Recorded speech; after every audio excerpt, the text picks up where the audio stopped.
Subhanallah, history have shown us that wherever Islam is fully established and applied by the community, peace takes place. For instance, in the first example that I have given, before I elaborate more on that example, I just want to highlight something which is very important for us to know, that Islam has several objectives that it aims to fulfill.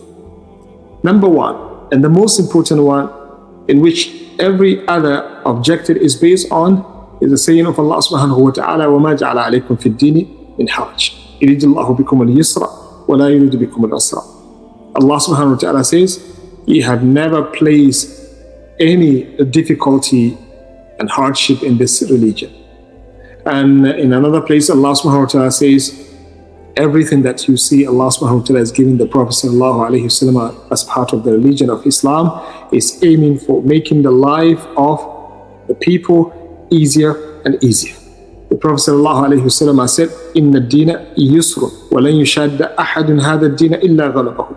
Islam is very simple religion, and nobody will exaggerate, in going beyond the limit, that was prescribed and demarcated by Islam itself, except that he finds it difficult to practice the religion. So the main objective of the religion of Allah subhanahu wa ta'ala is to bring ease to the life of humankind.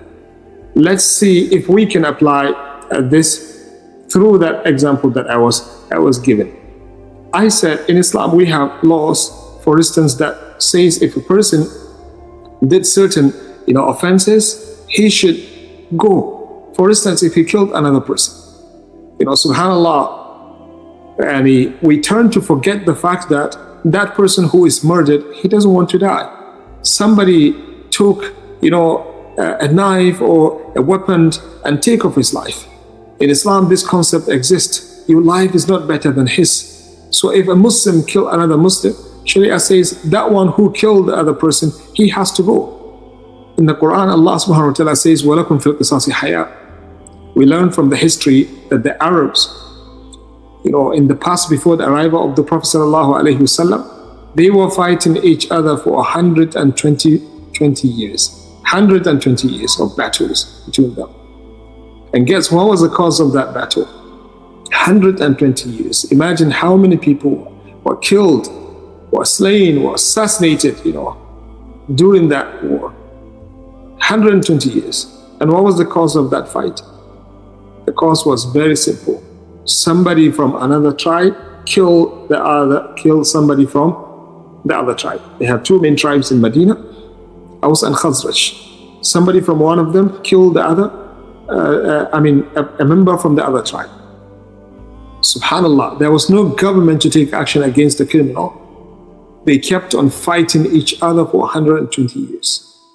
Islam came within a moment, few seconds, you can say, the Prophet ﷺ resolved that issue. It never came back to Medina at all. That's why Allah subhanahu wa ta'ala says, وَلَكُمْ فِي الْقِصَاصِ حَيَاةٌ. And the scholars said when these punishments are being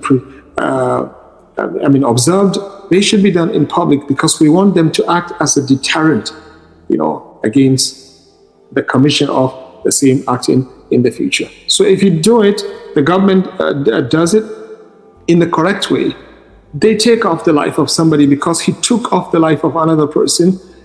Other people who are thinking of doing the same, because they know government is going to also send them in the same place, they will take action against, towards convincing themselves, not to go for that, because they know they are going to be held responsible of that action, which means they have to follow that person whom they killed.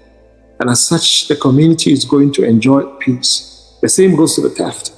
That's why, wallahi, every place that we read in the history where Islam is fully applied, fully applicable, we see that peace is taking place. I remember I lived in a place, I never saw dog throughout my stay in that place. No dog exists. We have dogs in the house sometimes for the security purposes. That's the only way Islam legalized keeping dog at home. So we have it for the security purposes. I never saw a dog.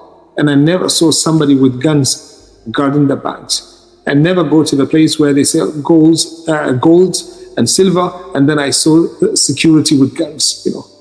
The absolute peace those people are living in. You can leave your house open.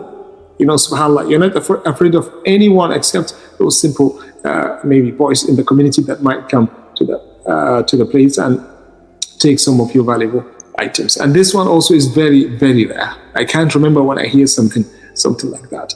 And these are the result of the preservation of the Sharia of Allah subhanahu wa ta'ala. So that's why Allah subhanahu wa ta'ala says, وَلَكُمْ فِي الْقِصَاصِ حَيَاءٌ. Your life lies in the application of the law of retaliation, qisas. No qisas, Allah subhanahu wa ta'ala says, no life.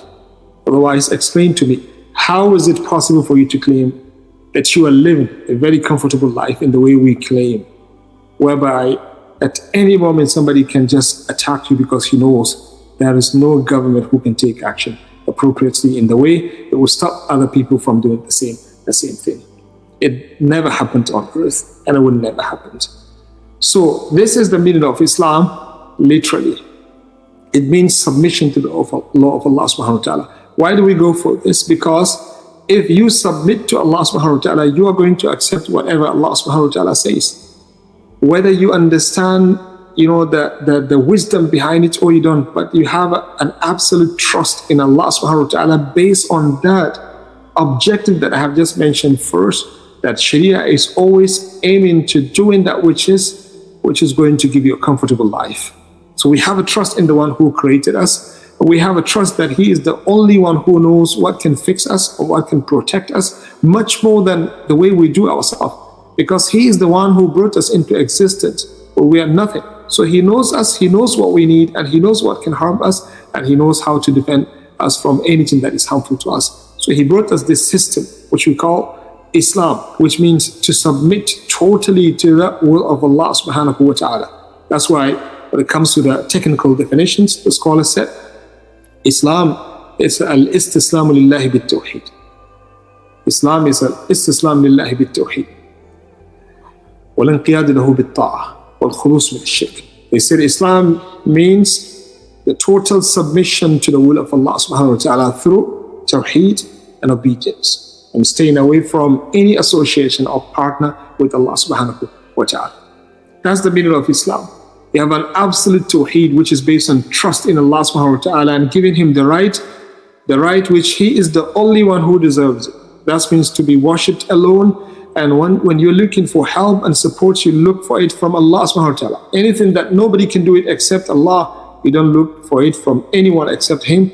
And you put that faith and belief that you have in anything that Allah subhanahu wa ta'ala asks you to believe in into practice and action by being obedient to what Allah subhanahu wa ta'ala prescribed for you as a Lord.